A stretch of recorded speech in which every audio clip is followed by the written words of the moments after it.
Alors nous passons aux questions de Karim. Donc je vais d'abord lire les deux questions et ensuite on va revenir une question après l'autre. Première question. Je suis timide et ça me gâche la vie. Est-ce que de l'autre côté je serais comme ça? Deuxième question. Pourquoi un être possédé pète-t-il un plomb quand on l'amène à l'église ou qu'on lui lit la Bible? Donc première question, je la repose. Je suis timide et ça me gâche la vie. Est-ce que de l'autre côté je serais comme ça? Alors, avant de dire oui, non ou qu'est-ce, je vais d'abord expliquer ce que c'est véritablement la timidité selon la psychologie. Bon. Les gens qui disent qu'ils sont timides, ils présentent ça comme si c'était un état. Par exemple, je suis blanc, je suis noir, je suis chinois, je suis vietnamien, je suis... Voilà. C'est vrai qu'un chinois, bon, qui est vraiment typé, il aura du mal à passer pour un scandinave, par exemple. Voilà. Même s'il habite en Scandinavie et qu'il se fait naturaliser, il ressemblera toujours à ce qu'il est un chinois. Bon, c'est pas une critique, hein, c'est un état de fait. Bon. De même, une personne qui fait 2 mètres, elle ne pourra pas se faire passer pour un nain. Hein, voilà. Et un nain pour quelqu'un qui fait 2 mètres de haut. Bon. Donc, ça c'est un état. Donc dire je suis timide et le présenter comme un état, c'est dire à notre subconscient, voilà ce qui est, et ça ne pourra plus bouger. Donc tu t'y fais, de toute façon tu n'as pas le choix. Donc du coup le subconscient il dit, bon, ben, on n'en parlons plus. Or, que font les timides? Ils parlent à longueur de vie de leur timidité. Ou du moins, ils y font allusion, ou du moins ils s'y réfèrent, ne serait-ce qu'à leurs propres yeux. Donc, dire au subconscient, voilà, je vais te dire un truc qui ne change pas, et le lui dire tous les jours, il va dire, ah ouais, en effet, ça ne change pas, tous les jours tu me dis une chose que je ne peux pas changer, puisque toi-même tu décrètes que c'est inchangé, ou inchangeable. Bon. Donc, la timidité n'est pas un état. Voilà comment elle se produit, la timidité. À longueur de journée, vous vous observez sans vous en rendre compte, et vous vous jugez. Donc vous dites, je suis pas assez ceci, je suis trop cela, je suis con, là j'aurais dû dire ceci, là j'aurais dû dire cela, que va penser un tel? Alors surtout, que va penser un tel? Et si je viens, je m'approche de cette jeune fille et que je lui demande, je lui dis qu'elle me plaît, qu'est-ce qu'elle va penser? Et si je me sens, et si elle dit, m'envoie paître devant tout le monde, je vais me sentir humilié, si là. Le timide c'est quoi, en gros? Si je devais résumer, c'est quelqu'un qui vit sa vie avant de la vivre. C'est quelqu'un qui le matin quand il se lève, il se pond un super scénario. Et avant même qu'il ait mis les pieds par terre, le moment qu'il se lève, qu'il mette les pieds par terre, il a déjà condamné sa journée. C'est clair qu'il va passer pour un con, c'est clair qu'il n'est pas assez bien, c'est clair qu'on va le rejeter, c'est clair qu'il n'aura pas d'amis, et c'est clair que tout le monde va le montrer du doigt. Voilà ce que fait, évidemment ça s'en rend compte, hein, voilà ce que fait un timide. Un timide, c'est quelqu'un qui s'auto-condamne à longueur de vie. Voilà. Et pourquoi il s'auto-condamne? Parce qu'il se juge. Il est toujours en train, il a un moi idéalisé énorme, hein, parce qu'on dit que les timides sont des orgueilleux qui s'ignorent. Alors, c'est une manière de le dire. Moi, je serais un peu plus subtil dans mes propos. Je dirais, c'est pas un orgueilleux qui s'ignore, mais bien que l'orgueil est une part, mais c'est pas vraiment de l'orgueil, hein, parce que l'orgueil est basé sur des faits. On peut être orgueilleux d'être le meilleur au monde dans quelque chose, mais pour pouvoir s'enorgueillir d'être le meilleur au monde, encore faut-il l'être réellement. Hein. Donc l'orgueil est basé sur des faits, mais exagérés. Par exemple, quelqu'un est un grand professeur d'université, et du coup, il se la pète, on ne peut plus lui dire bonjour parce qu'il faut l'appeler Monseigneur. Mais il est vraiment un grand professeur d'université, d'accord? Après, il y a la vanité, qui veut qu'une personne qui vaut rien pense qu'elle vaut énormément. Voilà, bon, ça c'est la vanité, vain, vide. Hein, voilà. Quelque chose, c'est de l'orgueil qui repose sur rien, on va dire. Voilà. Bon. Donc, dans le cas du timide, c'est quelqu'un qui a un moi idéalisé énorme. Voilà. C'est quelqu'un qui, sur l'écoute, il veut être Marvel, non pas Marvel, il veut être un des héros de Marvel. Hein, voilà. Et il voudrait être l'araignée, grimper au mur, il devrait être Superman et voler dans les airs, et il voudrait être un super tombeur et avoir toutes les plus belles filles du monde à ses pieds. Mais il ne le sait pas. Et comme il ne le sait pas, il vise très haut, et comme il ne se sent pas capable d'atteindre ce qu'il vise, ben à longueur de journée, il se casse la gueule à ses propres yeux. Par exemple, il ne va pas dire, oh, tiens, je vais sortir avec la fille du lycée, qui est un peu comme moi, un peu timide, un peu réservée.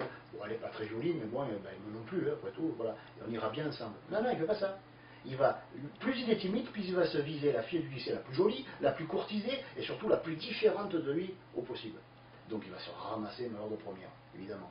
Et comme il le sait, ben, il va viser ça. Et comme il le sait, ben, il va vivre ce qu'il pense et ce qu'il sait, il va se ramasser. Voilà. Donc le timide, c'est quelqu'un qui se dit à longueur de journée, je vais me ramasser, et qui fait tout pour se le prouver que c'est vrai. Alors je suis sûr qu'il arrive à se le prouver. Voilà, c'est un cercle vicieux autogène, comme on appelle en psyéso, c'est-à-dire que lui-même, le timide, nourrit sa timidité, et surtout nourrit l'autovexation, parce que le timide est quelqu'un qui est humilié à longueur de vie. Mais il ne s'en rend pas compte. Mais il s'auto-humilie. Ce n'est pas les autres qui l'humilient. Il va dire par exemple, tiens allez, je vais visiter quelqu'un d'un peu connu. Bon, je vais demander rendez-vous au président de la République. Mais si j'y arrive pas, je suis une merde. Et bien sûr, il ne va pas y arriver. Parce que le président de la République, peut-être qu'il aurait dû taper un ministre avant, vous voyez, voilà.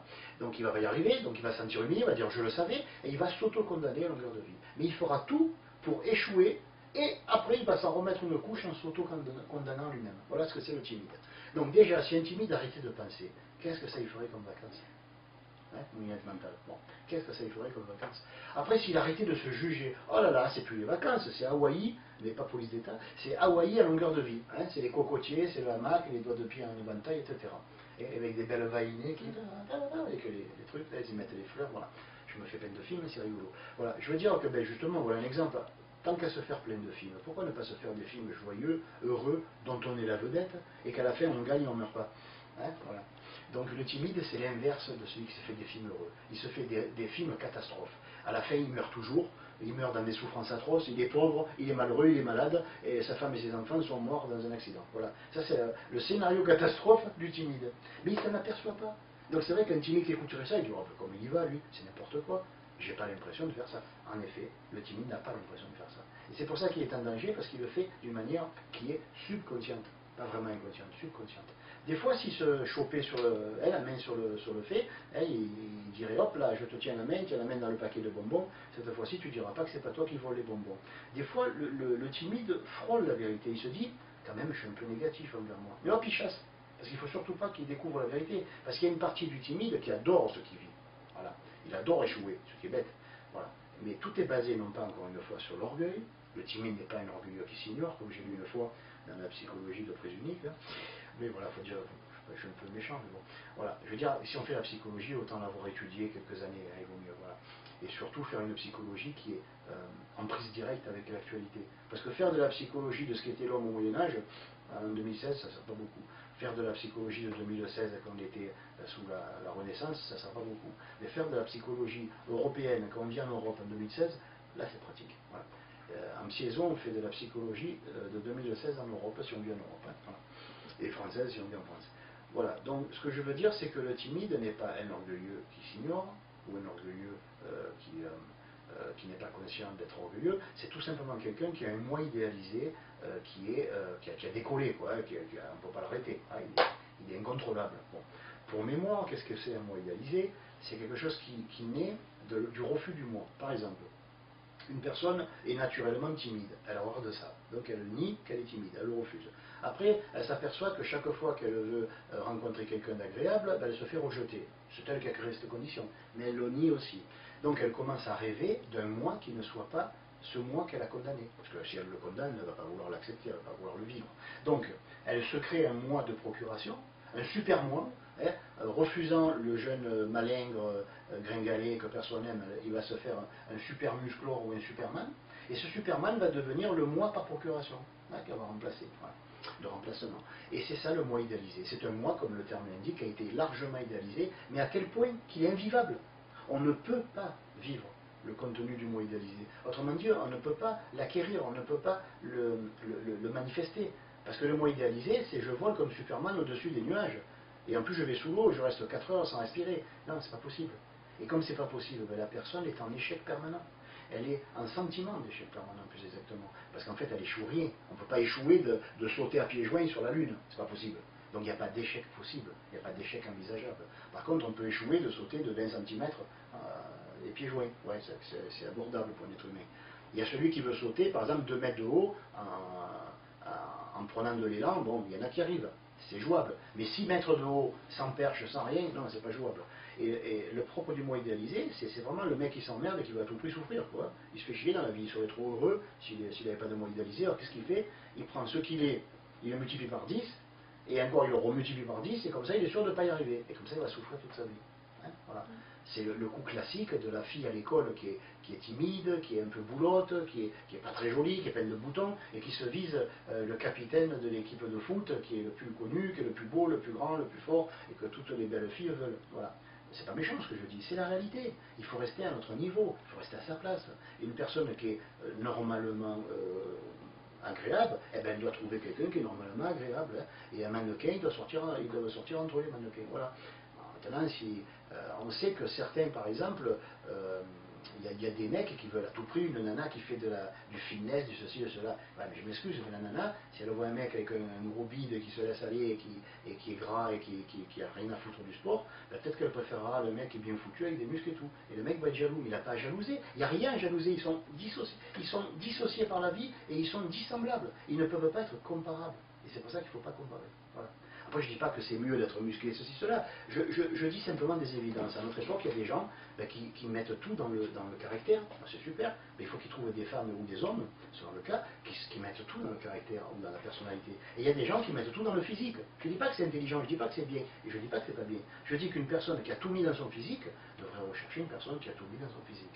Et comme ça, les gens ils vont bien ensemble. Donc la timidité, c'est tout simplement, si je devais donner un conseil, pour arrêter d'être timide, arrêter de mettre la barre trop haut. Voilà. Alors, seconde question, pourquoi un être possédé pète-t-il un plomb quand on l'amène à l'église ou qu'on lui lit la Bible? Alors, déjà d'entrée, ça m'a fait sourire tout à l'heure, parce que c'est vrai qu'on a tendance à faire des rapprochements. Hein. Ça me fait penser à la personne qui chaque fois était en colère quand on la faisait rentrer chez le voisin. Et on a dit, bon ben cette personne n'aime pas le voisin. En fait, chez le voisin, il y avait une odeur que la personne ne supportait pas. On avait fait une mauvaise association d'idées. Bon. Là, de même, c'est pas parce qu'on va à l'église. Hein. C'est simplement qu'à l'église, pendant, on va dire, des siècles et des siècles, selon la vieillesse de l'église ou de la cathédrale ou n'importe quoi, c'est des choses qui ont élevé l'âme des gens. Donc il y a une vibration qui est assez élevée, on va dire. Hein. Elle n'est pas la plus élevée, mais elle est assez élevée. Donc une personne, comme on dit possédée, c'est une personne qui sur elle a une entité. Cette entité ne peut rester sur elle que parce que la personne ne vibre pas. Donc quand on rentre dans une église, c'est pas le fait que ce soit une église, ça pourrait être une mosquée, ça peut être une synagogue, ça marcherait dans les deux cas, à condition que ce soit des endroits de culte réel, pas les trucs de faux cul, hein, excusez-moi l'expression, mais bon, voilà, des fois on se demande si la religion c'est fait pour aider les gens ou pour les enfoncer. Mais je veux dire par là que si c'est vraiment un lieu, non pas un lieu de perdition, mais c'est vraiment un lieu qui vibre haut, et il y en a dans toutes les religions du monde, dans toutes les philosophies, ça serait pareil qu'un temple bouddhiste ou autre, comme c'est des choses qui sont faites pour élever l'âme, ce sont des lieux qui poussent la personne à s'élever. Donc du coup, le lieu élève l'âme et l'âme élève le lieu. Il y a une interaction. Hein, voilà. Donc ce sont des lieux qui sont un peu clos, vibratoirement parlant, où quand on rentre, on a l'impression d'une élévation. On n'a pas envie, par exemple dans une église, je suis pas chrétien, je ne suis pas catholique, mais je veux dire que bon, en France c'est plutôt le catholicisme qui prévaut pour l'instant, hein, ça peut encore changer. Et je veux dire par là que moi-même, quand je rentre dans une église, j'ai pas envie de crier, j'ai pas envie de faire le fou, j'ai pas envie de dire des gros mots. C'est pas que je suis impressionné, c'est que je me laisse aller au lieu, et c'est vrai que c'est agréable, c'est comme quand on rentre dans un temple, voilà, quelle que soit la confession. Je veux dire que on a tendance à respecter le lieu. Voilà, même si on n'est pas de cette religion, il ne me viendrait pas l'idée de hurler dans une mosquée, ou de faire tout ce qu'il ne faut pas, ou dans une synagogue, ou dans un temple franc-maçon, ou n'importe quoi. Je respecte tout lieu où les gens le respectent. S'ils ne le respectent pas, pour moi c'est de la merde. Mais si eux le respectent, alors je respecte le respect qu'ont les gens pour ce qu'ils font. Hein, et je respecte les gens qui ont du respect pour eux-mêmes. Voilà. Donc ces lieux-là sont vibratoirement assez élevés. Donc quand vous menez une personne qui est, comme on dit, possédée, entre guillemets, je n'aime pas trop le mot, mais bon, ça peut s'expliquer scientifiquement, on va dire. Mais je veux dire, cette personne, si elle a une entité sur elle, comme on dit plus prosaïquement, c'est une personne qui malheureusement, pour l'instant, vibre pas. Et c'est vrai que le fait qu'il ait entité, ça la maintient un peu comme on met la tête sous l'eau de quelqu'un. Hein. Lui, il a envie de respirer, il veut retirer sa tête, mais nous, on l'empêche. Voilà. Et quand cette personne rentre dans un lieu, soi-disant sain, parce que voilà, on va dire un lieu qui vibre haut, hein, c'est peut-être un peu plus sobre, techniquement il vibre plus haut, voilà, c'est clair. Donc la personne a tendance à monter. Et l'entité, elle dit, oh, qu'est-ce qui se passe? Je ne vais plus pouvoir avoir le grappin sur la personne. Hein, c'est comme une emprise psychologique. Hein. Donc qu'est-ce qu'elle fait? Elle résiste. Donc la personne, elle monte encore plus fort. Elle résiste. Et c'est vrai que la personne se sent très mal pendant un moment. On ne sait pas qui va gagner, de l'entité ou du lieu saint. Généralement, c'est le lieu saint qui remporte. Parce qu'il y a beaucoup plus de puissance pour faire monter. Il y a des générations de gens qui ont prié, etc. Donc voilà, c'est vrai que le seul fait de lire la Bible, ce qui explique pourquoi les catholiques peuvent être aussi des exorcistes. Le seul fait de lire la Bible, d'avoir cet enthousiasme intérieur, même il suffirait d'avoir de l'amour en soi, d'avoir de la paix, d'avoir quelque chose qui élève l'âme, et ça y est, l'entité elle est cuite. Donc voilà, il suffit simplement qu'une personne vienne, même si elle est athée, mais qu'elle vibre plus haut que la personne, et ça y est, elle la libère. Mais, bon, bien sûr, il faut faire certaines choses. Donc, c'est la différence de potentiel, la DDP, ce qu'on appelle, qui crée l'effort d'élévation, et l'autre, l'effort de maintenir la personne, parce que sinon, elle y échappe. Si elle vibre trop haut, elle ne pourra rien faire. Donc les gens qui veulent se libérer des plans vibratoires inférieurs, tout ce qu'ils ont à faire, c'est à s'élever en vibration. Et comment on s'élève en vibration? Mais franchement, autant me demander comment on fait pour se sentir joyeux, en paix et heureux. Ben voilà, tout ce qui vous rend joyeux, en paix et heureux, élève l'âme, élève la fréquence de l'âme, et vous empêche de tomber sous la coupe de certains qui sont dans les bas niveaux de l'astral, et qui ont que ça à foutre d'emmerder les autres. Merci pour tes questions et à bientôt.